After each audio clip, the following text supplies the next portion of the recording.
41 महीने पहले मेरे को भी इस बिजनेस में किसी ने एक शहर से फोन किया था। कितने लोग जानना चाहते हैं मेरे को इसमें फंसाया कैसे गया? बहुत सारे लोग जानना चाहते हैं, लेकिन एक बात बता दूं, इस बिजनेस में फंसने का पहले दर्द बता दे।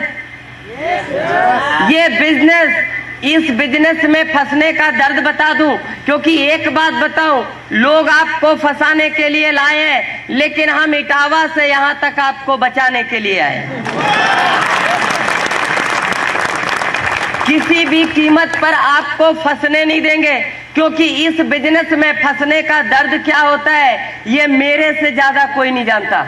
आप भी जानना चाहते हो? बता दूं? देखो, इस बिजनेस में फंसने का पहला दर्द आज से 41 महीने पहले मैं अपने घर में 11.5 महीने घर और कॉलेज के बीच में रहता था। कॉलेज और घर 11.5 महीने बीत जाते थे साल के, और 10-15 दिन के लिए घर से कहीं बाहर जाने का मौका मिलता है। लेकिन इस बिजनेस में फंसने के बाद पहला दर्द है, आज 11.5 महीने से घर नहीं जा पाया हूं। इस बिजनेस में फंसने का पहला दर्द है। दूसरा भी बता दे क्या जी? इस बिजनेस में फंसने का दूसरा भी दर्द है। आज से 41 महीने पहले जिन शहरों के नाम किताबों में पढ़े थे, जिन शहरों के नाम लोगों के मुंह से सुने थे, जिन सुना करते थे गोवा बहुत अच्छा स्टेट है, सुनते थे दार्जिलिंग भी देखना चाहिए, सुनते थे जयपुर भी जाने लायक है, लेकिन आज दूसरा दर्द है। इन सारे शहरों में जाने का मौका मिला, इन सारे शहरों में घूमने का मौका मिला, ये दूसरा दर्द है। इस बिजनेस में फंसने का एक और दर्द है। बता दे क्या जी? आज से 41 महीने पहले मेरे डैडी मेरे को पर मंथ 5,000 रुपए देते थे पॉकेट खर्चा के लिए। काफी होते हैं ना जी स्टूडेंट के लिए? काफी होते थे। 5,000 रुपए महीने में देते थे। लेकिन इस बिजनेस में फंसने का दर्द है, आज मेरे डैडी मेरे को 5,000 महीने में नहीं देते, लेकिन आरसीएम हर महीने पल्सर खरीदने की इनकम देता है। इस बिजनेस ने एक और दर्द दिया है। बता दे जी? जानना चाहते हैं? भगवान न करे ये दर्द दुश्मन को भी मिले। बता दूं? इस बिजनेस ने जो सबसे बड़ा दर्द दिया है वो सिर्फ इतना है कि आज से 41 महीने पहले मेरे शहर के लोग मेरे डैडी के नाम से मेरे को जानते थे, आज हिंदुस्तान के लोग मेरे नाम से मेरे डैडी को जानते हैं। सबसे बड़ा दर्द है। इतने सारे दर्द देता है आरसीएम, करना चाहिए जी? नहीं करना चाहिए। अभी तो शुरुआत है, आगे आगे बताएंगे तो बहुत सारे लोगों के हार्ट अटैक हो जाएंगे। सुनना चाहेंगे जी? बहुत सारे। लेकिन एक बात बताएं, सबसे पहले ये बता दें हमको किसने फंसाया था, कैसे फंसाया? क्योंकि देखो, हर किसी को इस बिजनेस में फंसाया गया है, कोई भी अपनी मर्जी से नहीं आया। और मेरे को जिस इंसान ने फंसाया था वो यूपी के first technical achiever doctor Ghanshyam Yadav ji. Friends, आज से 41 महीने पहले एक इंसान मेरे को फोन करता है और बोलता है, एक बात बता, क्या तू रायबरेली आ सकता है? यूपी का एक दूसरा डिस्ट्रिक्ट है रायबरेली, सुना है ना नाम? मेरे को रायबरेली बोलता है आ सकता है। मैंने कहा मेरे को नहीं आना। बोला नहीं आएगा तो मजा आ जाएगा। मैंने कहा मेरे को कोई भी मजा नहीं लेना। बोला बिजनेस के बारे में बताएंगे। मैंने कहा मेरे डैडी का इतना बड़ा बिजनेस है, उसको ही हम करना चाहेंगे तो करेंगे, बाकी कुछ नहीं करना है। लेकिन वो मेरे को इतना ज्यादा प्रेशर डालते हैं कि मैं अपने शहर इटावा से 350 किलोमीटर दूर रायबरेली जाता हूँ। और जब मैं रायबरेली जाता हूँ, रात को 8:30 बजे उनके घर में पहुंचा, 9:30 बजे 2 लोग मेरे को मिलके प्लान दिखाते हैं, रात को 9:30 बजे से लेके 11:30 बजे तक। कितने घंटे जी? 2 घंटे। और 2 घंटे प्लान दिखाने के बाद बोलते हैं, क्यों जी समझ में आया? मैंने कहा हाँ जी सब कुछ समझ में आ गया। सिर्फ एक ही खतरा था, मैंने सोचा अगर ना कर दिया तो 2 घंटे और चाटेंगे। तुरंत बोला सब कुछ समझ में आ गया। अभी इधर भी पूछेंगे समझ में आया जी, सारे बोलेंगे सब कुछ आ गया, कुछ समझाने की जरूरत नहीं। सही है ना? मैंने भी तुरंत बोला सब कुछ समझ में आ गया।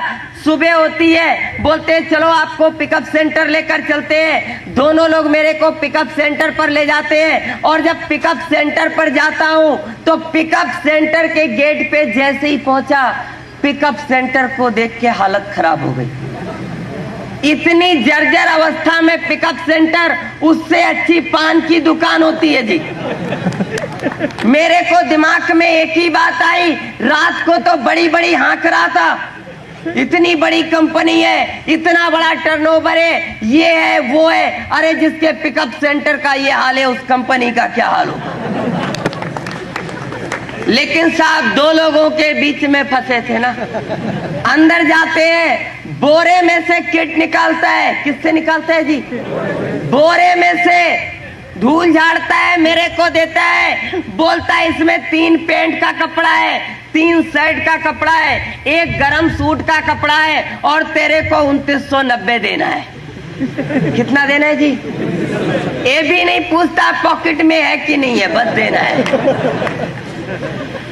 मेरे को 100% लग रहा था, 350 किलोमीटर दूर बुला के ठगा है, नटवर लाल का भी चाचा है।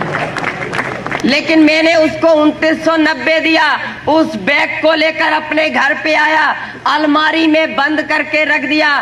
सिर्फ एक ही बात सोची, अगर डैडी ने देख लिया तो बोलेंगे तुम फालतू के बहुत खर्चे करते हो।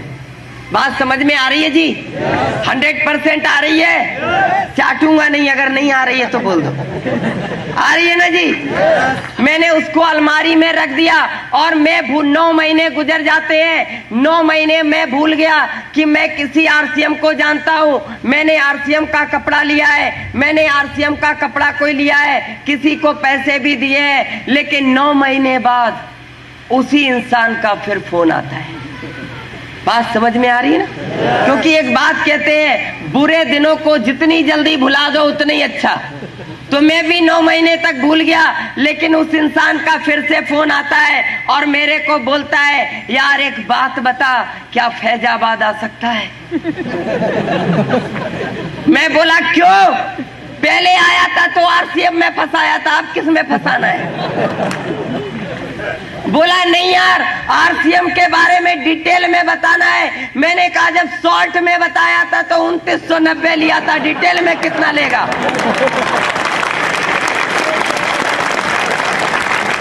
बात को समझने की कोशिश करना। मैंने कहा डिटेल में कितना लेगा? बोला नहीं यार तुम समझते नहीं हो। हिंदुस्तान के पहले डिस्ट्रीब्यूटर मिस्टर बीसी छाबड़ा जी, जिनको हिंदुस्तान भागचंद छाबड़ा जी के नाम से जानता है,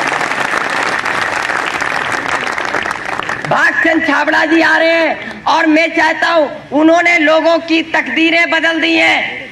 मैं चाहता हूं तुम उनके प्रोग्राम को देखो। मैंने कहा एक बात बता, एक इंसान दूसरे इंसान की तकदीर बदल ही नहीं सकता।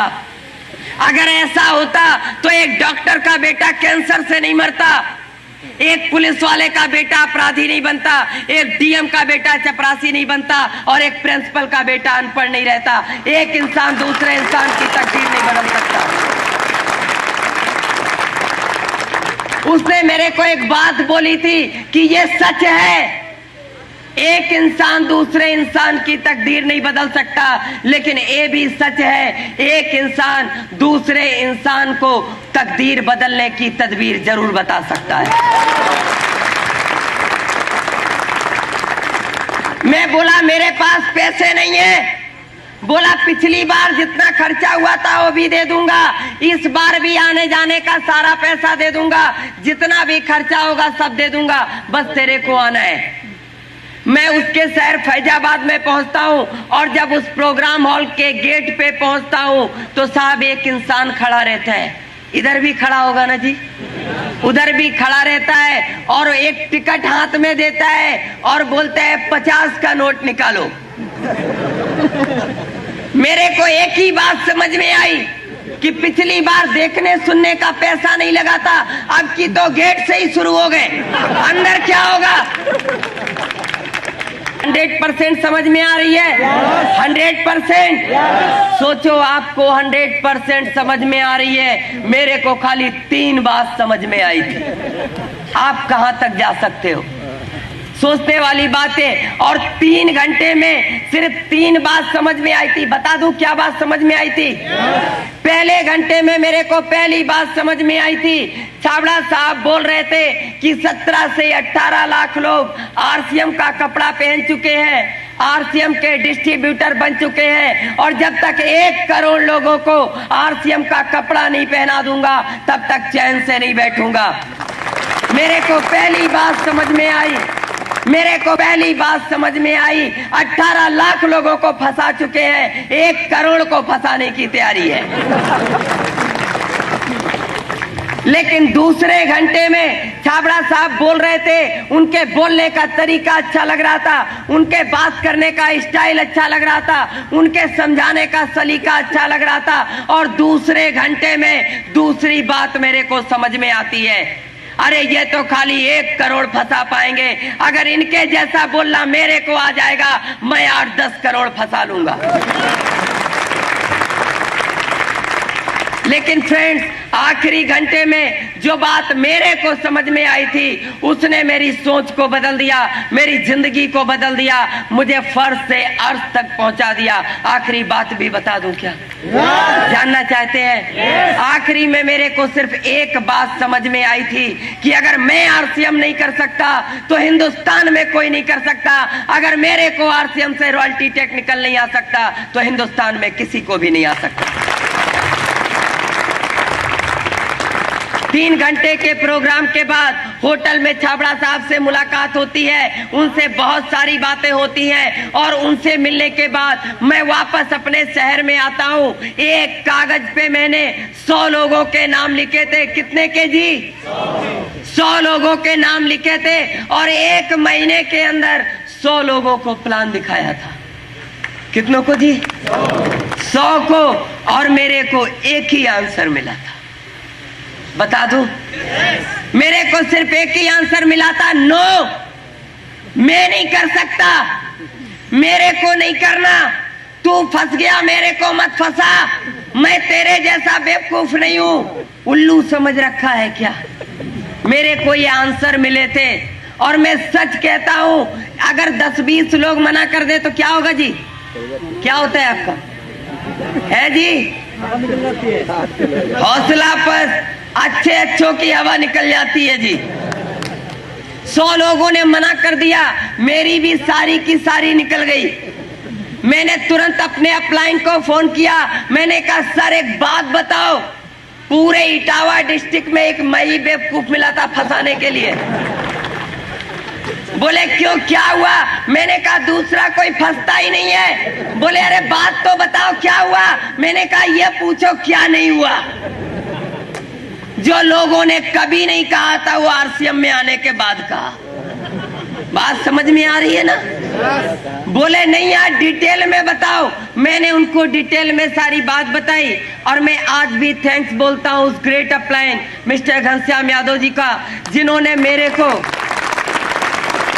उन्होंने मोबाइल पे मेरे को एक स्टोरी सुनाई थी, और मोबाइल पे जो मेरे को स्टोरी सुनाई थी, मैं सच कहता हूँ उस स्टोरी ने मेरे अंदर जो उत्साह भरा था, जो ताकत भरी थी, उस स्टोरी को आज भी जब कभी मैं निराश हो जाता हूँ, जब कभी मैं हताश हो जाता हूँ, उस स्टोरी को एक बार याद कर लेता हूँ, और मैं सच कहता हूँ उसके बाद जब खंबा भी सामने आ जाता है तो उसको भी आरसीएम समझ में आ जाता है।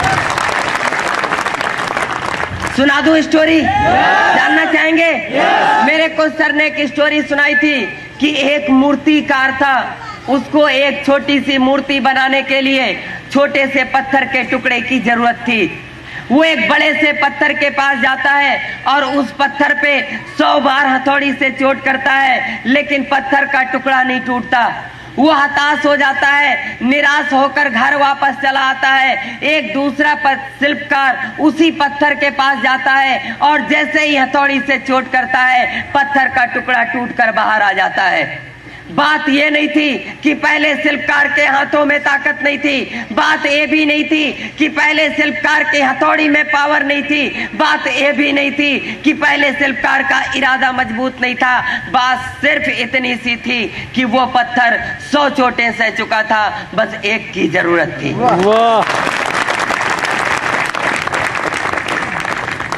मेरे को सर स्टोरी सुनाते हैं। मैंने तुरंत अपने एक दोस्त को फोन किया। मैंने कहा यार एक बात बता, मेरे को तेरे से मिलना है। बोला टाइम नहीं है। मैंने कहा नहीं यार मैं मिलना ही चाहता हूं। बोला यार जब टाइम ही नहीं है तो मिलेंगे कैसे।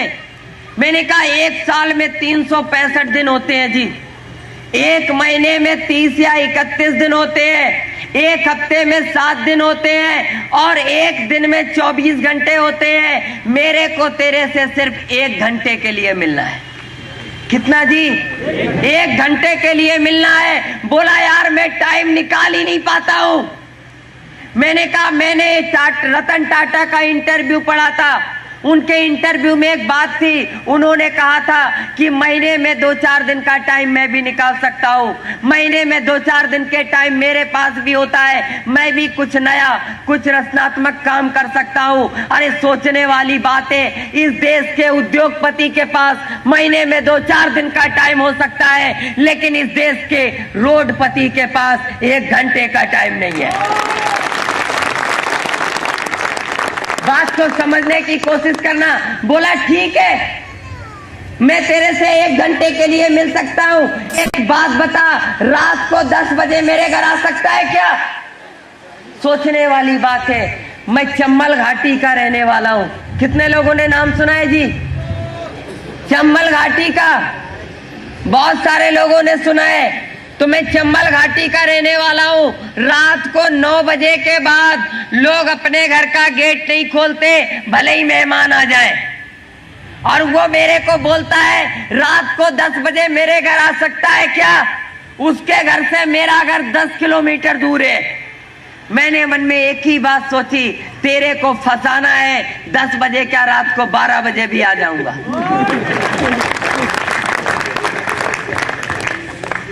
रात के 10 बजे मैं उसके घर पे जाता हूँ।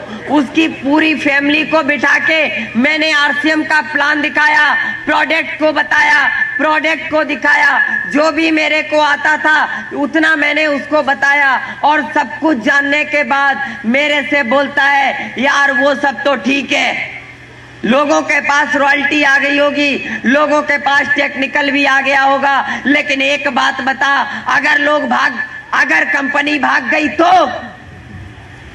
बात समझ में आ रही है जी? कितने लोगों को समझ में नहीं आ रही है? सारे लोगों को आ रही है जी। बोला अगर कंपनी भाग गई तो। मैंने कहा यार नहीं भागेगी। बोला नहीं मान ले भाग गई तो। मैंने कहा क्यों मान ले? बोला बस यूं ही मान ले, यूं ही मान ले भाग गई तो। मैंने कहा एक बात बता, आप एक शोरूम में जाते हो, एक साइड पसंद आती है, कीमत 500 होती है, आप 500 रुपए देते हो, साइड को लेकर शोरूम से बाहर आ जाते हो। शोरूम वाला अपने शोरूम में ताला डाल देता है, बोलता है आज के बाद अपना शोरूम कभी नहीं खोलूंगा, आज के बाद अपना शोरूम कभी नहीं खोलूंगा। आपका कुछ जाता है क्या? कुछ जाएगा? देखो यस या नो बोलते रहो। अगर देखो एक मैं आपको बात बताऊं कि बहुत सारे लोग क्या करते हैं, मुंडी ऐसे हिला रहे हैं, समझ में आ रही है यस। बहुत सारे लोग ऐसे ऐसे कर रहे हैं, समझ में आ रही है नो। बहुत सारे लोग पता ही नहीं चल रहा है यस है कि नो है। यार बीच वाले का उपयोग ऊपर वाला नहीं ढूंढ पाया, हम आप क्या ढूंढेंगे? और 5 किलो का मत हिलाओ यार, 2 ग्राम का हिलाने से काम चल सकता है। 2 ग्राम की है ना मुंह में, है कि नहीं है? तो उसको हिलाते रहो। नहीं तो मान लो आप भी चलो 5 किलो का हिलाओ, हम भी हिलाए, दोनों लोग हिलाते हैं, देखे मजा आता है कि नहीं? हिलाओ हिलाओ, आएगा जी? अभी सोच रहे होगे कि हम क्यों हिलाएं, 30 देकर अंदर आए, ठीक है ना? हम भी 30 देकर अंदर आए और आप ज्यादा से ज्यादा 200 किलोमीटर से आए हो, हम 1200 किलोमीटर से आए, ठीक है ना जी? तो जितना हम हिलाएंगे उतना आप भी हिलाएंगे। 5 किलो का नहीं, 2 ग्राम का। समझ में आ रही है ना बात? नहीं जाता है। एक बात बताओ, कितने लोग यहाँ पर है जो बचपन से कपड़े पहन रहे हैं? हाथ उठाएंगे जी। कोई बचपन से पहन रहा है तो हाथ नहीं उठाने का। बचपन से पहन रहे हैं ना जी सारे लोग? कोई बचपन में पहनना तो नहीं शुरू किया? सारे लोग बचपन से कपड़े पहन रहे हैं। एक बात ईमानदारी से बताओ, एक बात बताएंगे, थोड़ा खड़े होंगे भैया, आप बहुत खूबसूरत लग रहे हैं। एक बात बताओ, ये कपड़ा सिलवाने के लिए जमीन बेची थी? नहीं बेची? पक्का है? याद है ना? पक्का है? बैठ जाओ सर। अच्छा, आप थोड़ा खड़े होंगे, लेटे क्यों है सर जी? बैठ जाइए आराम से, खड़े होंगे थोड़ा। ये कपड़े पहनते हो, उधार मांग के लाए हो जी? उधार तो नहीं मांगा ना? लोन लिया था बैंक में इस कपड़े को पहनने के लिए? लोन भी नहीं लिया? सच बोल रहे हो कि झूठ बोल रहे हो? इसने लोन लेके भी कपड़े नहीं खरीदे। बैठ जाओ। अच्छा, एक बात बताओ, गांव के साहूकार से, महाजन से किसने कर्जा लेके पैंट शर्ट खरीदा? कोई है क्या? नहीं है। बात को समझने की कोशिश करना कि पैंट शर्ट खरीदने के लिए कर्जा नहीं लेना पड़ता, बैंक से नहीं लेना पड़ता, प्राइवेट नहीं लेना पड़ता, खेत नहीं बेचना पड़ता। किसी ने मकान गिरवी रखा क्या पैंट शर्ट बनवाने के लिए?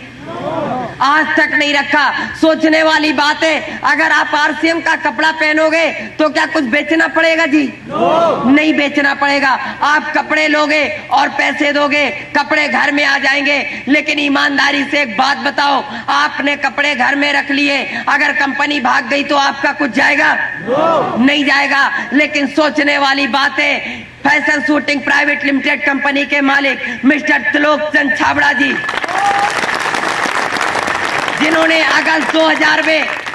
अगस्त 2000 में आरसीएम बिजनेस की शुरुआत की। इसकी किट का कपड़ा भीलवाड़ा के अंदर बनता है, इसके सलवार सूट का कपड़ा, इसकी साड़ियों का कपड़ा सूरत के अंदर बनता है, इसके खाने पीने के आइटम जयपुर के अंदर बनता है, कॉस्मेटिक का सामान सिलवासा के अंदर बनता है। कई हजार करोड़ रुपया का माल अभी हमारे गोदामों में पड़ा हुआ है। कई 100 करोड़ रुपए का माल हमारे ट्रांसपोर्टों पे पड़ा रहता है। कई 100 करोड़ रुपए का माल हिंदुस्तान के डिपो पिकअप सेंटर और आरसीएम बाजार में पड़ा रहता है। आपको 1 रुपए का शैम्पू देने से पहले कंपनी को कई करोड़ रुपए इन्वेस्टमेंट करने पड़ते हैं। ये पहली हिंदुस्तान की ऐसी कंपनी है, दुनिया की पहली ऐसी कंपनी है जिसके ऊपर 1 रुपया भी गवर्नमेंट का कर्जा नहीं है। दुनिया की पहली ऐसी कंपनी है जिसके ऊपर 1 रुपया भी प्राइवेट फाइनेंस नहीं है। जरा सोच कर बताओ, अगर कंपनी भाग जाएगी तो आपका तो कुछ नहीं जाएगा, लेकिन मिस्टर टीसी छाबड़ा जी सड़क पर आ जाएंगे। कंपनी भागेगी क्या जी? भागेगी जी? भाग सकती है? फिर वही बात आती है, वो सब तो ठीक है, चलो मान लिया नहीं भागेगी, लेकिन मेरे 2 नहीं बने तो? क्यों जी? अगर मेरे 2 नहीं बने तो? मैंने कहा यार बन जाएंगे, सबके बन जाते हैं। बोला नहीं, मान ले मेरे नहीं बने तो? मैंने कहा यार मेरे को 2 मिल गए, निषाद सर जी को 2 मिल गए, लालमणि जी को 2 मिल गए, तेरे को भी मिल जाएंगे। बोला नहीं, मान ले मेरे नहीं बने तो? मैंने कहा यार रिश्तेदारों को बताना। बोला मान ले रिश्तेदारों ने मेरी बात नहीं मानी तो? मैंने कहा दोस्तों को बताना। बोला मान ले दोस्तों ने भी मेरी बात नहीं मानी तो? मैंने कहा यार दुनिया में तेरी इतनी तो इज्जत होगी कि 2 लोग तेरी बात मान ले। बोला मान ले मेरी इतनी भी इज्जत नहीं है तो?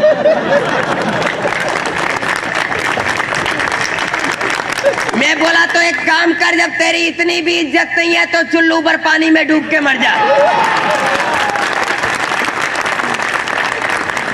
अरे यार सीधी सी बात है, जिस आदमी की इतनी भी इज्जत नहीं है उसको मर जाना चाहिए, और गारंटी है मेरी, मरने के बाद 4 मिल जाएंगे, कंधा देने आएंगे।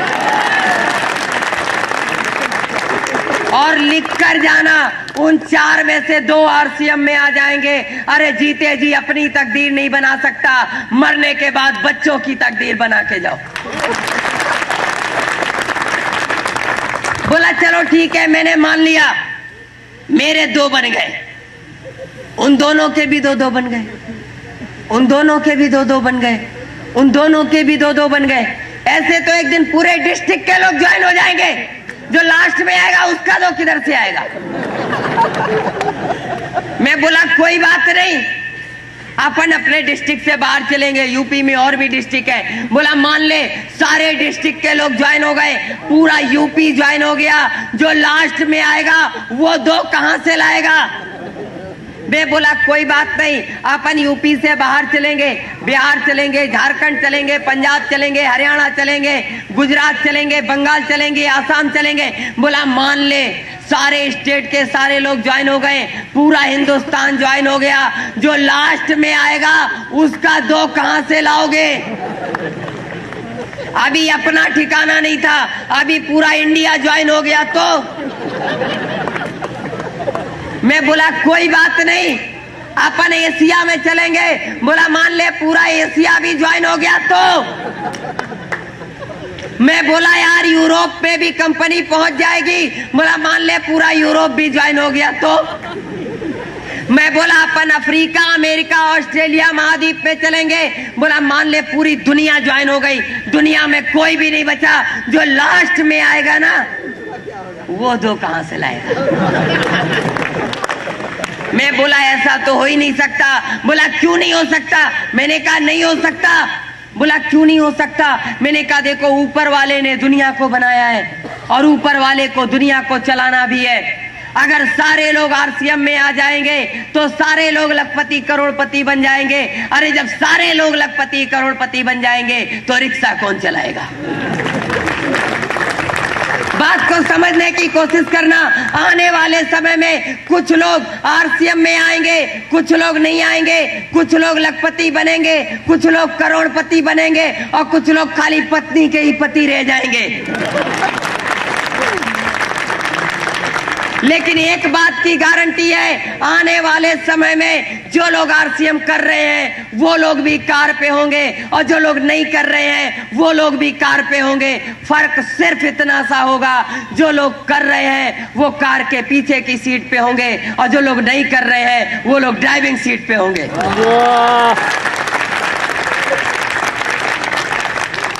बात समझ में आ रही है? अगर नहीं समझ में आ रही है तो समझने की जरूरत भी नहीं है। आरसीएम नहीं चलेगा। मैंने कहा अब क्यों नहीं चलेगा जी? बोला मान ले लोगों ने हेयर ऑयल लगाना बंद कर दिया तो मैं बोला कोई बात नहीं, लोग क्रीम पाउडर लगाएंगे तो आरसीएम चलेगा। बोला मान ले लोगों ने क्रीम पाउडर लगाना भी बंद कर दिया तो मैंने कहा कोई बात नहीं, लोग नमक मिर्च भुजिया बिस्कुट खाएंगे तो आरसीएम चलेगा। बोला मान ले लोगों ने फल फ्रूट खा के जिंदा रहना शुरू कर दिया तो मैं बोला कोई बात नहीं, लोग नहाएंगे धोएंगे तो आरसीएम चलेगा। बोला मान ले लोगों ने नहाना धोना भी छोड़ दिया तो देखो ये जो तो होती है ना बड़ी खतरनाक होती है। जब जिंदगी में तो आ जाती है तो वो नहीं आती जिसका वो सपना देखते हो। जिंदगी में 2 में से एक ही चीज साथ में रहेगी, या तो रहेगा या वो रहेगा। बात समझ में आ रही है? तो को रखना है कि वो को और जेब में है कौन? तो वो मैंने कहा कोई बात नहीं, लोग नहाएंगे धोएंगे तो आरसीएम चलेगा। बोला मान ले लोगों ने नहाना भी छोड़ दिया तो मैंने कहा यार मोबाइल पे बातचीत कर सकते हो तो आरसीएम चलेगी। बोला मान ले लोगों ने बातचीत भी बंद कर दी। मैंने कहा लोग कपड़े धुलेंगे तो आरसीएम चलेगा। बोला तू कपड़े धोने की बात करता है, अगर लोगों ने पहन नहीं छोड़ दिए तो मैंने कहा बिल्कुल सही कह रहे हो, अगर लोगों ने कपड़े पहनने छोड़ दिए तो आरसीएम बिल्कुल नहीं चलेगा, क्योंकि आरसीएम बिजनेस सभ्य समाज के लिए है, सभ्य इंसान के लिए है, उस इंसान के लिए है जो कपड़े पहनता है। और दुनिया के अंदर 2 लोगों को कपड़े की जरूरत नहीं होती। 2 लोग कपड़े नहीं पहनते, वो या तो जानवर होता है या पागल होता है। और जानवरों के लिए आरसीएम नहीं है और पागलों के लिए आरसीएम नहीं है। सिर्फ इतना बता दो, सिर्फ इतना बता दे, सिर्फ इतना बता दो, इन दो में से तुम किस कैटेगरी में आते हो? बात समझ में आ रही है जी? दो लोगों के लिए आरसीएम नहीं है, या तो वो 1000 प्रॉब्लम है और तू मरा नहीं जिंदा है। 1000 प्रॉब्लम है और उसके बाद भी तो जिंदा है, तो एक काम और कर, एक और प्रॉब्लम ले ले, आरसीएम 1001 हो जाएगी। अरे जब 1000 में नहीं मरा तो 1001 प्रॉब्लम में भी नहीं मरेगा, मेरी गारंटी है। मरेगा क्या जी? अरे जो 100 किलो के बोझ से नहीं मरा, 2 ग्राम और लाद दोगे तो क्या मर जाएगा? नहीं मरेगा। लेकिन इस बात की गारंटी है कि अगर आरसीएम नाम की एक और प्रॉब्लम ले लोगे तो 5 साल अगर 1001 प्रॉब्लम के साथ जी लोगे तो इस बात की गारंटी है 1000 प्रॉब्लम खत्म हो जाएगी, खाली एक प्रॉब्लम रह जाएगी, आरसीएम आरसीएम आरसीएम। कहूंगा आरसीएम का साबुन ले लो, सर्फ ले लो, शर्म आती है, मैं नहीं कर सकता। क्यों जी? आती है ना। एक बात ईमानदारी से बताओ, यहाँ पर कितने लोग ऐसे हैं जिनके पास अमिताभ बच्चन से ज्यादा पैसा है? हाथ उठाएंगे जी? कोई है क्या?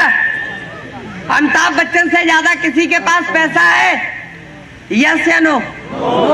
नहीं है। अमिताभ बच्चन से ज्यादा पैसा नहीं है। ईमानदारी से बताओ, अमिताभ बच्चन से ज्यादा नाम है क्या? अमिताभ बच्चन से ज्यादा नाम भी नहीं है। ईमानदारी से बताओ, अमिताभ बच्चन जैसा किसी का बेटा है क्या? अमिताभ बच्चन जैसी बहू है क्या? नहीं है। अरे कुछ लोग बोल नहीं रहे, लगता बाकी लोगों की है। यस या नो? नहीं तो हम भी चुप। यस या नो बोलते रहेंगे। अमिताभ बच्चन जैसी बीवी है क्या? नहीं है। अमिताभ बच्चन सुपरस्टार है, यहाँ पर कोई है क्या? नहीं है। सोचने वाली बात है। अमिताभ बच्चन के पास सब कुछ आपसे ज्यादा है और अमिताभ बच्चन टीवी में आता है और क्या बोलता है जी? हाजमोला खाओ। अमिताभ बच्चन टीवी में आकर बोलता है च्यवनप्राश खाओ, तंदुरुस्ती बढ़ाओ। उसको टीवी में बोलने में शर्म नहीं आती है, वो टीवी पे आके बोलता है च्यवनप्राश खाओ, तंदुरुस्ती बढ़ाओ। आप बीवी से नहीं बोल सकते आरसीएम की चाय पिलाओ?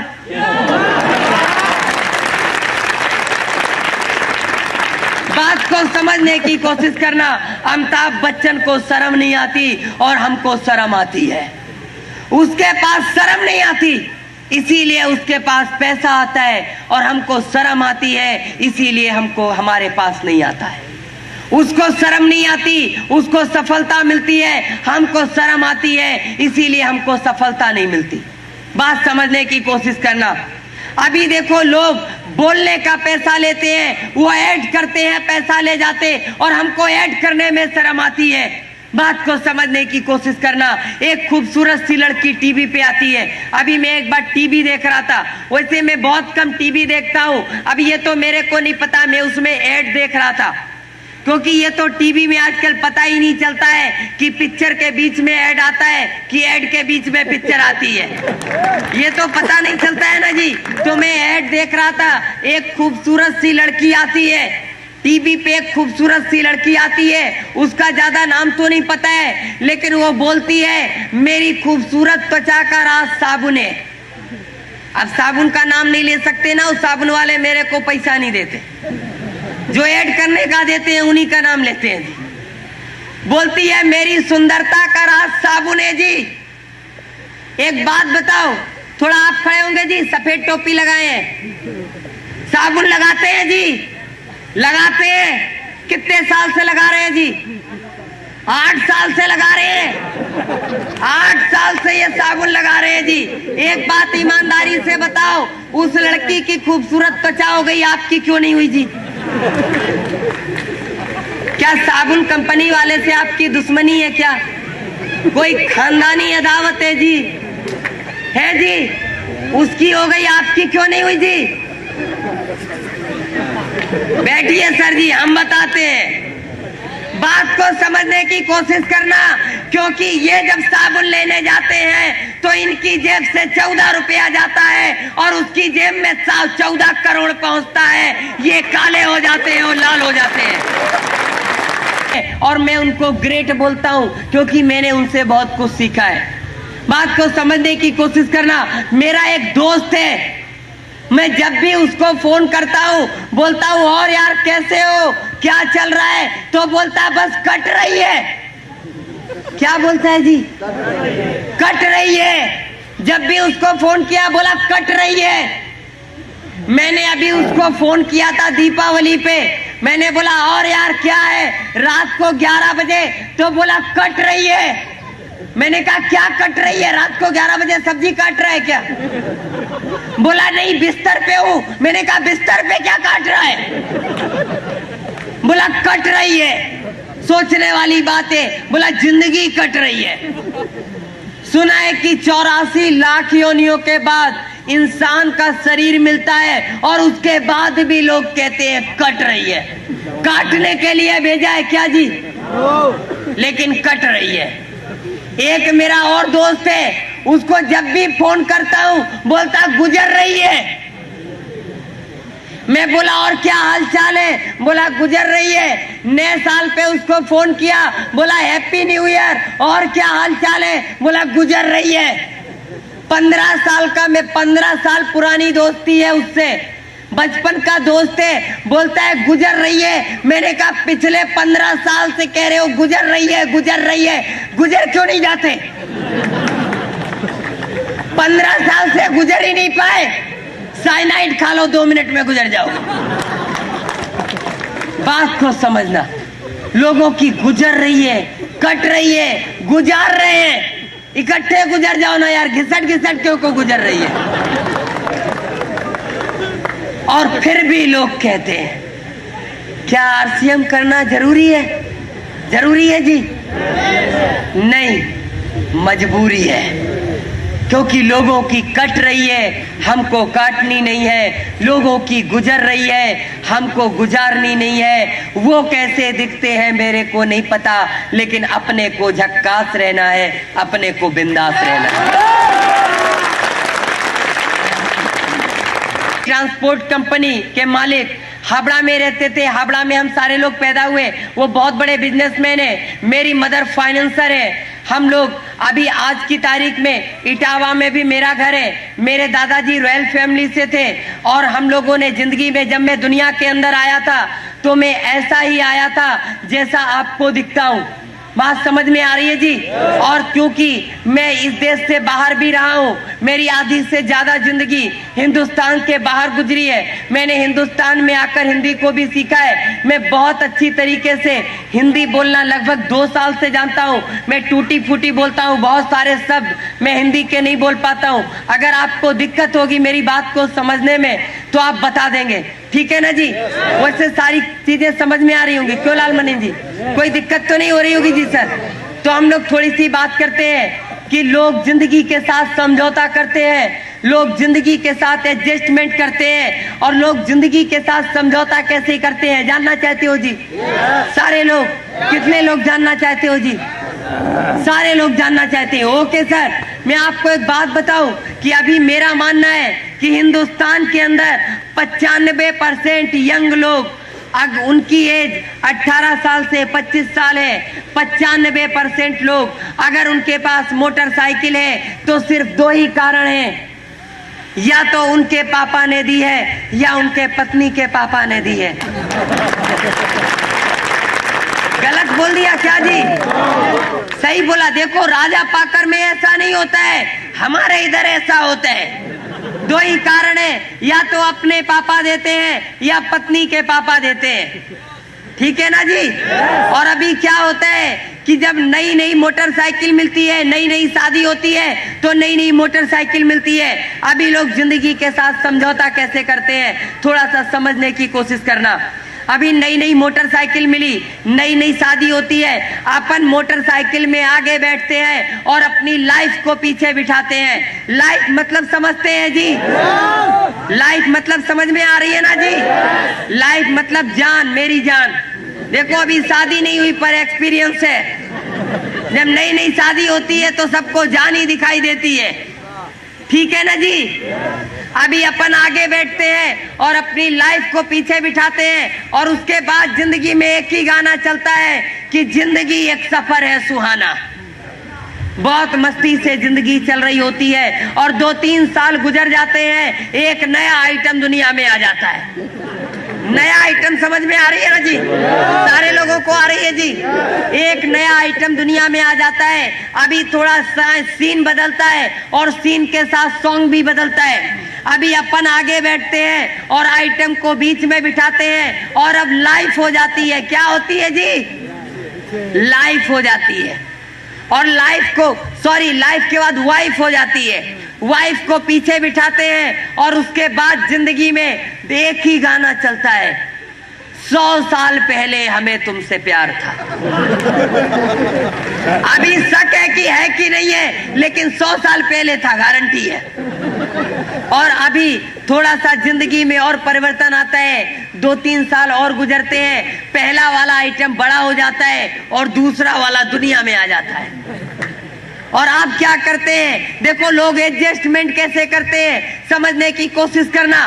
पहले वाले आइटम को टंकी पे बिठाते हैं, फिर अपन बैठते हैं, फिर दूसरे वाले आइटम को बीच में बिठाते हैं और अब पत्नी हो जाती है। क्या हो जाती है जी? पत्नी हो जाती है। पत्नी को बोलते हैं ऐसा कर, आधा सीट पे आधा कैरियर पे। एडजस्टमेंट करते हैं लोग और उसके बाद जिंदगी में एक ही गाना चलता है, जाने कहां गए वो दिन। गलत तो नहीं बोल रहा ना जी? बहुत सारे लोगों को सीन याद आ रहा होगा, क्यों जी? लेकिन साहब कुछ समय और गुजरता है, 1-2 साल गुजरते हैं और 1-2 साल बाद क्या होता है कि जो पहला वाला आइटम रहता है वो थोड़ा सा और बड़ा हो जाता है। वो जब थोड़ा सा और बड़ा हो जाते हैं, उसको टंकी पे बिठाते हैं और बोलते हैं बेटा मुंडी टेढ़ा करके बैठ। बात समझ में आ रही है? अपन पीछे बैठ के चलाएंगे, अगर वो मुंडी सीधा रखेगा तो पीछे से आगे दिखेगा नहीं। बोलते बेटा मुंडी टेढ़ा रख के बैठ। फिर अपन बैठते हैं, फिर दूसरे वाले आइटम को बिठाते हैं, फिर फैमिली हो जाती है, उसको बोलते हैं ऐसा कर, आधा सीट पे आधा कैरियर पे, और तीसरे वाले को कस के पकड़ने का। गलत तो नहीं है ना जी? और उसके बाद जिंदगी में जो गाना चलता है वो हमेशा चलता है, वो पूरी जिंदगी भर चलता है और तब तक चलता है जब तक ऊपर से कंफर्म रिजर्वेशन का टिकट नहीं आ जाता। पता है जी क्या चलता है? उसके बाद जिंदगी में एक ही सीन चलता है कि मैं रो पड़ता हूं जब गुजरा जमाना याद आता है। बहुत सारे लोगों को याद आ रहा होगा गुजरा जमाना। आ रहा है जी? देखो बात को समझने की कोशिश करना। लोग जिंदगी के साथ एडजस्टमेंट करते हैं, लोग जिंदगी के साथ समझौता करते हैं, लोग जिंदगी के साथ जीते हैं। बात को समझने की कोशिश करना। जब मोटरसाइकिल की जरूरत थी तब मोटरसाइकिल थी, जब कार की जरूरत थी तभी भी मोटरसाइकिल है, और जब मिनी बस की जरूरत है तभी भी मोटरसाइकिल है। लोग जिंदगी को जी नहीं रहे हैं, लोग जिंदगी को काट रहे हैं। बात को समझने की कोशिश करना। लोग एडजस्टमेंट कर रहे हैं, लोग समझौते कर रहे हैं और उसके बाद भी कहते हैं क्या आरसीएम करना जरूरी है? क्यों जी? सारे लोग जिंदा हैं क्या? हम समझे कि सारे लोग सुसाइड कर लेंगे। देखो यार, बोलते चालते रहोगे ना तो मेरे को लगेगा जिंदा हो जाते हैं। उसके बाद आलू को छांटा जाता है, बड़ा बड़ा आलू एक तरफ, मीडियम आलू एक तरफ और एकदम छोटा छोटा छर्री आलू एक तरफ। ठीक है ना जी? ऐसे और उसको बाजार में बेचते थे। लेकिन उसी गांव में एक किसान था, जब सारे लोग आलू छांट के तैयार होते थे तब तक वो अपना आलू बाजार में बेच के घर आ जाता था। सारे किसान बड़े परेशान कि ये अपना आलू इतनी जल्दी छांट कैसे लेता है, जबकि खोदने हम लोगों के साथ ही जाता है, एक साथ खोद के लाता है, फिर ये छांट कैसे बेच के कैसे चलाता है। सारे किसान उस किसान के पास जाते हैं और बोलते हैं भैया एक बात बताओ, तुम्हारा आलू इतनी जल्दी छट कैसे जाता है? वो बोलता है जी मैं कुछ नहीं करता, मैं आलूओं को खोदता हूँ, बैलगाड़ी में लादता हूँ और गांव की सबसे खराब सड़क से होते हुए बाजार में जाता हूँ। और जब बैलगाड़ी हिलती डुलती है, बहुत सारे धक्के लगते हैं, बहुत सारे झटके लगते हैं, तो उन दोचियों में क्या होता है, बड़ा बड़ा आलू सबसे ऊपर आ जाता है, मीडियम आलू बीच में आ जाता है और छोटा आलू सबसे नीचे चला जाता है। बात को समझने की कोशिश करना। सेम आरसीएम, जब बुरा वक्त आता है, बुरी परिस्थिति आती है, कठिन से कठिन दौर आता है, कठिन से कठिन हालात आते हैं, जो लोग लड़ते रहते हैं, जो लोग करते रहते हैं, वो लोग आरसीएम में रॉयल्टी, टेक्निकल और रूबी स्टार पे जाते हैं। और जो लोग रुक जाते हैं, जो लोग थम जाते हैं, वो यहाँ से बाहर हो जाते हैं। और एक मैं आपको बात बता दूं, इस देश को छोटे आलू टाइप के लोगों की जरूरत नहीं है, इस समाज को भी ऐसे लोगों की जरूरत नहीं है। आप अपने परिवार से पूछ लेना, छोटे आलू टाइप के लोगों की जरूरत नहीं है, तो आरसीएम को भी ऐसे लोगों की जरूरत नहीं है। आरसीएम उन लोगों का बिजनेस नहीं है जिनके पास दिल ही नहीं है। आरसीएम उन लोगों का बिजनेस है जिनके पास कलेजा है। बात समझ में आ रही है जी? पहली बार आप लोगों से मुलाकात है, थोड़ा सा अपने बारे में बता दे जी।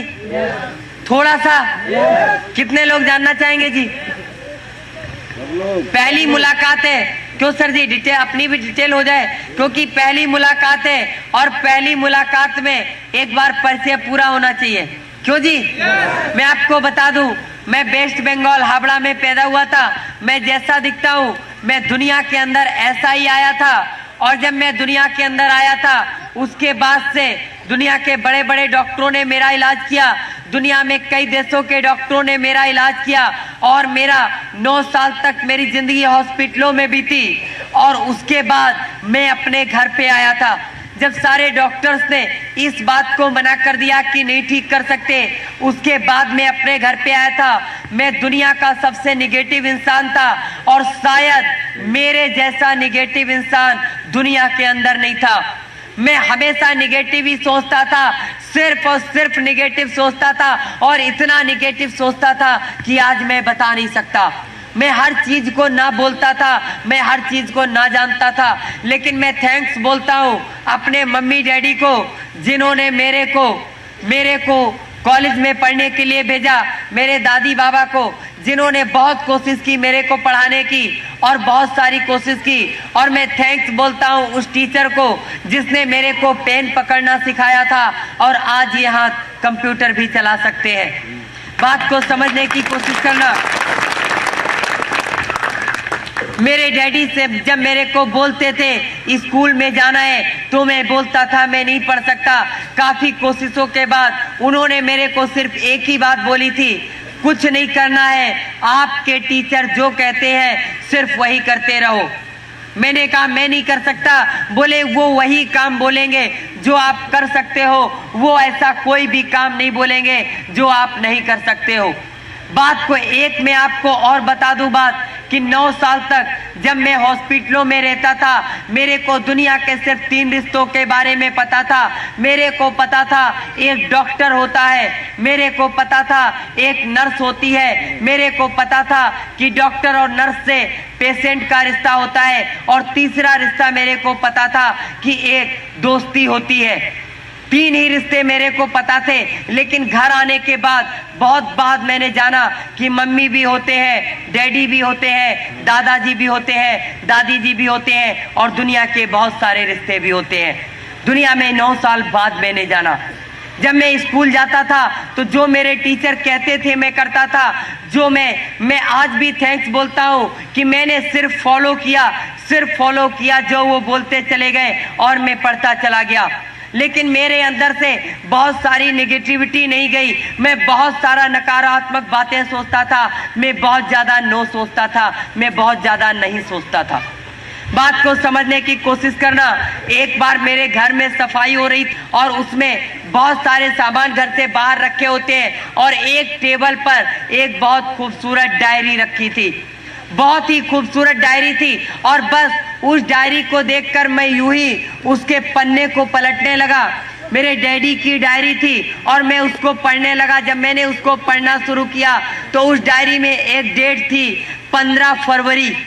15 फरवरी उसमें डेट लिखी हुई थी और मैंने उस पन्ने पर मेरे डैडी ने लिखा था कि कल डॉक्टर ने डिलीवरी की डेट दी है, मेरा पहला बेटा दुनिया में आने वाला है और जब मेरा बेटा दुनिया में आएगा मेरा दो ही सपना है, या तो मैं उसे बहुत बड़ा बिजनेसमैन बनाऊंगा, मेरे से भी बड़ा बिजनेसमैन बनेगा, या फिर वो पायलट बनेगा। ये मेरे डैडी का सपना था। जब मैंने उस पन्ने को पलटा उसमें अगली डेट लिखी हुई थी, अगले पन्ने पे सिर्फ एक बात लिखी हुई थी, सिर्फ एक लाइन लिखी थी कि आज मेरा सपना टूट गया। क्या लिखा था जी? आज मेरा सपना टूट गया। पहली बार जिंदगी को एहसास हुआ कि जब मैं दुनिया में आया था तो मेरे डैडी का सपना टूटा था। जिंदगी में पहली बार जाना कि जब बच्चा पैदा होता है वो रोता है या नहीं रोता ये तो नहीं पता, लेकिन ये बात पता चली कि जब मैं दुनिया में आया था तो मेरे डैडी ने रोया था, मेरे मम्मी ने रोया था, जो लोग मेरे को प्यार करते हैं उन लोगों ने भी रोया होगा। पहली बार जिंदगी में एहसास हुआ था। और मैं सच कहता हूँ, मैंने अपनी दोस्त से बोला कि एक मेरी डैडी ने डायरी में बात लिखी हुई थी, आज मैंने महसूस किया, आज मेरे को लगता है कि मेरे को दुनिया में आना ही नहीं चाहिए था। मैं आज सोच पाया इस बात को। मेरे दोस्त ने मेरे को एक बात बोली थी, यार अगर तुम चाहो तो तुम्हारे डैडी ने उस दिन तुम्हारे लोगों ने रोया था, लेकिन अगर तुम चाहो तो जिंदगी में वो वक्त भी आ सकता है कि दुनिया में तुम्हारे आने पर भी लोग रोए थे, लेकिन तुम्हारे जाने पर भी लोग रोएंगे।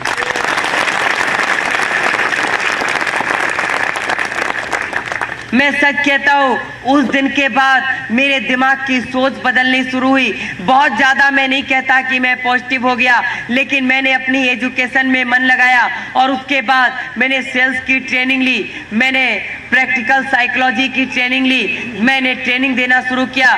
कुछ लोगों के साथ मेरा कांटेक्ट हुआ और मेरे को आरसीएम में किसी ने ज़बरदस्ती ज्वाइन करवाया। मैं पहले भी बोल चुका हूँ। और उसके बाद मैंने आरसीएम में ट्रेनिंग देना शुरू किया, फिर मैंने आरसीएम को करना भी शुरू किया। और मैं सच कहता हूँ, आज मैंने अपने डैडी से एक ही प्रॉमिस किया था कि सफलता की जिन बुलंदियों को छूने को लोग तरसते हैं, सफलता की उन बुलंदियों पर अदमे कदमों के निशान छोड़ जाऊंगा।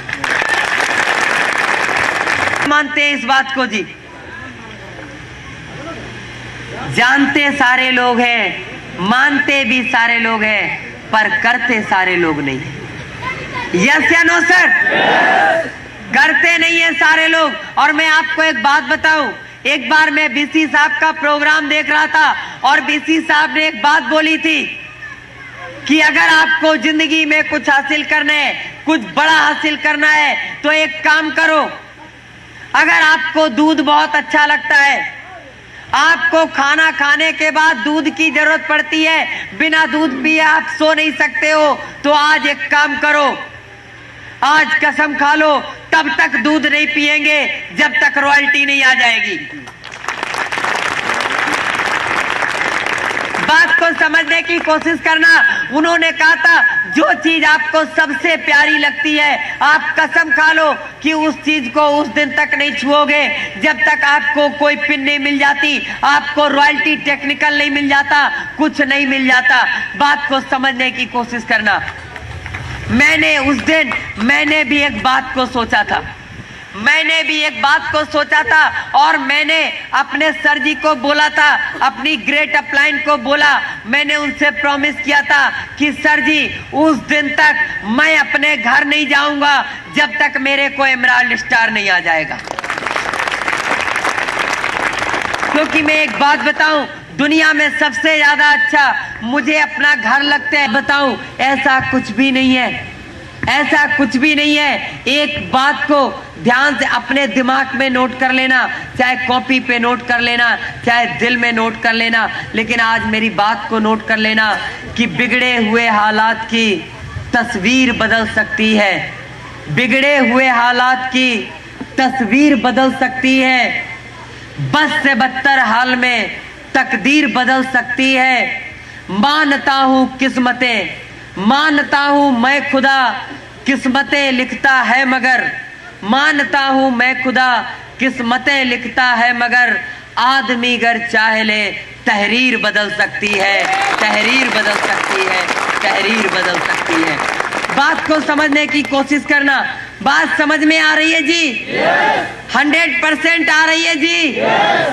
अब एक बात बताओ, जो लोग फंसे नहीं है जी, अब वो लोग बोलेंगे आरसीएम में फंसना चाहिए जी, है जी? कितने लोगों ने किताब पढ़ी है जी? थोड़ा ईमानदारी से हाथ उठाना, और हाथ उठाने से पहले सोच लेना, क्योंकि सर जी ने पूरी इजाजत दे दी, खूब ढंग से ठुकाई पिटाई। क्यों जी? तो सर जी सोच समझ के हाथ उठाइएगा। कितने लोगों ने पढ़ी है? जीतने वाले कुछ नया नहीं करते, हर काम को नए ढंग से करते। किसी ने पूरा उठाया, किसी ने आधा उठाया। अच्छा, आधा पढ़ा है वो आधा उठाएगा। पूरा बाद का बिजनेस है, और ये बिजनेस 8-9 साल बाद का बिजनेस है। और 8-9 साल बाद आपको, एक आम आदमी को, एक रिक्शा चलाने वाले को भी, एक करोड़पति आदमी को भी ये बिजनेस समझ में आने लगेगा। अभी समझाने के लिए सेमिनार करना पड़ता है, और उसके बाद सेमिनार नहीं करना पड़ेगा। उसके बाद लोगों को समझाने के लिए सेमिनार नहीं करना पड़ेगा। उसके लिए हम लोगों को इतना बड़ा सब आयोजन नहीं करना पड़ेगा, इतनी सारी प्रॉब्लम्स का सामना नहीं करना पड़ेगा। एक बार MM निषाद साहब बोलेंगे कि आपके राजा पाकर में BC छाबड़ा साहब का प्रोग्राम होगा, आपके राजा पाकर में यहाँ पर एक बहुत बड़ी स्क्रीन होगी, और वहां पर आप उनका प्रोग्राम देख सकोगे। गलत तो नहीं बोला सर जी? ये अत्याधुनिक बिजनेस है। आने वाले समय में आप लोग डिस्ट्रीब्यूटर हैं, सिर्फ बात की गंभीरता को समझो।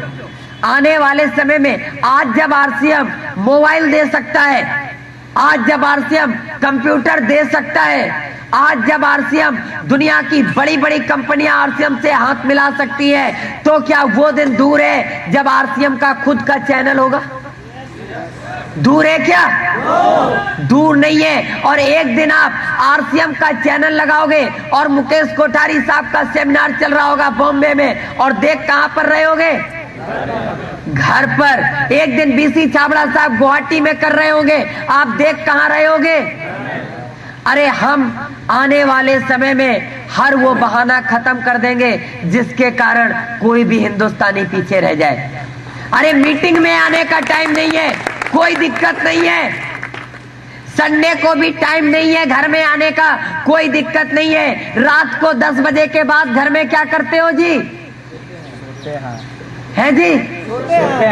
सोते हैं। 10 बजे के बाद मत सोना। 1 घंटे का सेमिनार पर डे आपके टीवी पर आएगा।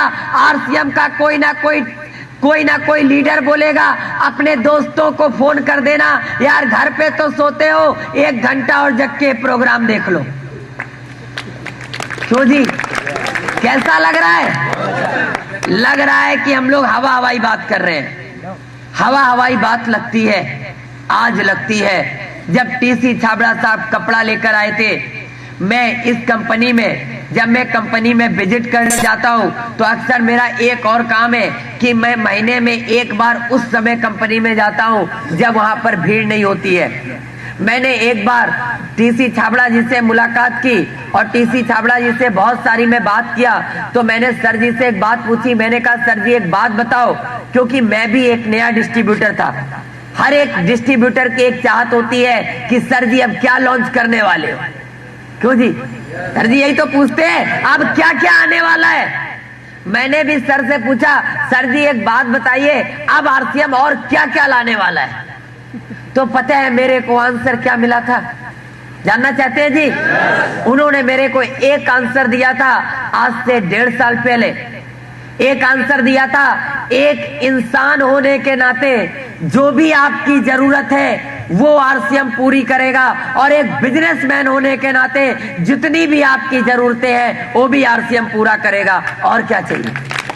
साधु जी, आज तक किसी ने ट्रेनिंग प्रोग्राम में बात बताई, लेकिन मैं आपको आज सिखाने नहीं आया। आज हमारी पहली मुलाकात है, और जो टीचर पहली मुलाकात में सिखाने लगता है ना, उससे स्टूडेंट लोग पढ़ते नहीं है। ठीक है ना। जब दोबारा आएंगे तो लोग कहेंगे सेमिनार तक देखना है, ट्रेनिंग में तो बिल्कुल नहीं बैठना है। सही है ना। तो आज मैं आपको महसूस कराने आया हूं, पहले उस चीज को महसूस करो और उसके बाद आप आरसीएम को कर पाओगे, दिल से, दिमाग से और आत्मा से। तो मैंने वहां पर मिश्रा जी से मुलाकात की, बीके मिश्रा जी। मैंने उनसे पूछा, मैंने अशोक श्रीवास्तव जी से बात की, उसके बाद मैंने अनूप गौड़ जी से बात की, मैंने अशोक दीक्षित जी से बात की, और सारे लोगों से जब मैंने बात की तो पता है मेरे को आरसीएम के बारे में क्या बताया गया? बता दे जी। मेरे को बताया, उन सारे लोगों ने जो बात बताई थी अलग अलग, मैं आपको टोटल उसका बता देता हूं क्या थी। उन्होंने बोला था कि टीसी छाबड़ा जी ने जब बोला कि ऐसे ऐसे हम एक बिजनेस करना चाहते हैं, तो वो अपनी बात पे अड़े थे। उन्होंने अपने भाइयों से बात की तो पता है उनके भाइयों ने भी मजाक उड़ा दिया। किसने जी? भाइयों ने भी मजाक उड़ा दिया। बोले अरे ऐसा कहीं होता है। घर में जब बात की तो बोले इतना अच्छा खासा फैशन शूटिंग प्राइवेट लिमिटेड का काम चल रहा है, अमेरिका जैसे देश में हमारा कपड़ा निर्यात होता है, आज हम भारत की टॉप 10 कंपनियों में एक है, शूटिंग्स में टॉप 10 में एक है, और दिमाग खराब है ये सब करने का। उन्होंने भी घर से विरोध था। कहां से शुरुआत हुई जी विरोध का? घर से। और घर से ही होती है। जिसके रास्ते में कांटे घर से बिछाए जाते हैं, यकीन मानो उन कांटों को झेल लेना, ये दुनिया आकर उन कांटों को हटा लेगी, उनकी जगह फूलों को बिछा देगी। बोला मेरे को करना है, मेरे को करना है, और मैंने जो सोचा है ऐसा हो सकता है। जब दुनिया में हो सकता है तो इंडिया में क्यों नहीं हो सकता, हिंदुस्तान के अंदर क्यों नहीं हो सकता। काफी उन्होंने बात की, और जब उन्होंने बीसी छाबड़ा साहब से बात की तो बीसी जी ने पता क्या बोला? अब नहीं मानते हो तो चलो हम तुम्हारा सहयोग कर देंगे। क्या बोला जी? नहीं मानते हो तो हम तुम्हारा सहयोग कर देंगे। और जितने उनके ऑफिस के वर्कर थे वो लोग आपस में यही बोलते थे, लगता है टीसी साहब का फिर गया है। क्या जी? माथा। जब भी कोई नया काम करता है, कोई नया काम करता है, कोई ऐसे काम को करने की तैयारी करता है जिसको दुनिया नहीं समझती, जिसने टेलीफोन का आविष्कार किया उसको दुनिया ने पागल कहा, जिसने बल्ब को बनाया उसको दुनिया ने बेवकूफ कहा, जिसने इस दुनिया को कंप्यूटर दिया उसका लोग नाम भी नहीं जानते, जिसने माइक्रोसॉफ्ट बनाया। बात को समझने की कोशिश करना, उन लोगों को बेवकूफ और पागल कहा जाता है जो दुनिया के अंदर नया आविष्कार करते हैं। और आरसीएम हिंदुस्तान के अंदर टीसी छाबड़ा साहब का आविष्कार है। फैशन शूटिंग प्राइवेट लिमिटेड के उसी ऑफिस में जहां आज आप जाते हो जी, वहीं पर वो ऑफिस था। एक उद्घाटन किया गया, और शहर के, चूंकि वो भी एक बहुत बड़े बिजनेसमैन थे, छाबड़ा ग्रुप ऑफ इंडस्ट्रीज एक बहुत सम्मानित परिवार था हिंदुस्तान के अंदर, बहुत सारे बिजनेसमैनों को भी बुलाया गया और उसका नारियल फोड़ा गया। और सबसे पहले ज्वाइन पता किसको करवाया गया है जी? उस ऑफिस के केसी छाबड़ा, बीसी छाबड़ा, वो सब तो मजबूरी थी, क्या मालूम अपना पैसा भी ना दिए। बहुत सारे भाई लोग घर में ज्वाइनिंग करवा देते हैं जी, है जी? आपकी वाइफ ज्वाइन है? पैसा वाइफ ने दिया था कि आपने? शायद ऐसे ही सिस्टम हो, ठीक है ना जी। बहरहाल उस ऑफिस के लोगों को ज्वाइन करवाया गया जबरदस्ती, और ऑफिस वालों ने इसलिए ज्वाइन किया कि नौकरी करनी है तो चलो ज्वाइन कर लेते हैं। गलत तो नहीं बोला ना साहब? ये उन लोगों के शब्द थे जो लोग वहां पर आज भी हैं। और उसके बाद आरसीएम की शुरुआत हुई साहब, धीरे धीरे बिजनेस बढ़ा। और सर 6 पैंट के कपड़े थे, कितने थे जी? 6 पैंट के पीस से बिजनेस शुरू हुआ। और जब बिजनेस शुरू हुआ एक बड़ा खासा अच्छा खासा ग्रुप बना। और पता है क्या होता था? कभी कभी बीसी छाबड़ा जी का भी चेक 0 हो जाता था।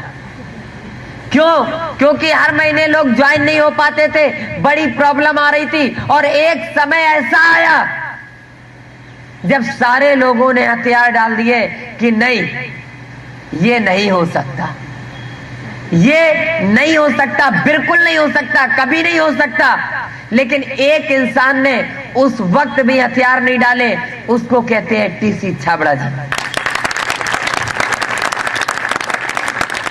क्योंकि उनका मानना था कि इंसान अगर चाहे तो तहरीर बदल सकता है। भले ही खुदा किस्मत लिखते हैं, लेकिन इंसान लिखे हुए को बदल सकता है। ये इंसान के अंदर काबिलियत होती है, बस आपको पहचानने की जरूरत है, बात को समझने की। कल की एनिवर्सरी की सीडी देखी है किसी ने जी? है जी? किसी ने देखी है जी? दिखाने लायक कुछ ऐसा नहीं था जो हम आज दिखा सकते। बस इतना था, पहला सेमिनार, पहला जो इसका एनिवर्सरी था भीलवाड़ा में मनाया गया। बिजनेस उठ रहा था, गिर रहा था, सारे लोगों से बाहर में जाना। और दुनिया का सबसे कठिन काम आज आपको करना है, दुनिया का सबसे कठिन काम आपको करना है। और अगर ये काम आप कर लोगे तो इस बात की गारंटी है, चाहे हमारी आपकी मुलाकात अगर 1 साल बाद भी होगी, चाहे 6 महीने बाद होगी, लेकिन इस बात की गारंटी है कि आज आपका जो भी बिजनेस है उससे कम से कम वो बिजनेस जितना भी आपका है उससे कम 10 से 20% जरूर बढ़ जाएगा। 100% 10 से 20% जरूर बढ़ जाएगा, इस बात की गारंटी है अगर फॉलो करोगे तो। लेकिन बहुत सारे लोग सोचते हैं, लिख लेते हैं, वो डाउनलाइन नहीं आई है उसको सिखा देंगे, ऐसा भी लोग करते हैं। डाउनलाइन को सिखाने के लिए नहीं बोल रहा मैं, पहले मैं आपको सीखने के लिए बोल रहा हूं। पहले कोई भी चीज है, पहले आप करोगे, मैं आपको सिखाने नहीं आया। आपको निसार सर जी ने कुछ भी नहीं सिखाया आज तक 4 साल में, क्योंकि वो भी बोलते हम सीख रहे हैं, हम भी बोलते हम सीख रहे हैं, पीसी छाबड़ा साहब भी बोलते सीख रहे हैं, सुरेंद्र भट्ट साहब भी बोलते सीख रहे हैं, मुकेश कोठारी भी बोलते सीख रहे हैं। यार जब सारे के सारे स्टूडेंट हैं तो मास्टर तो कोई है ही नहीं ना। एक स्टूडेंट दूसरे स्टूडेंट को सिखा सकता है क्या? नहीं, सिर्फ बता सकता है। और आपको इस बिजनेस में सिर्फ इतना करना है, जो भी आपने नोट किया है, आपकी जो भी डाउनलाइन है, उसको बताना नहीं है, सिखाना भी नहीं है, उसको करके दिखाना है।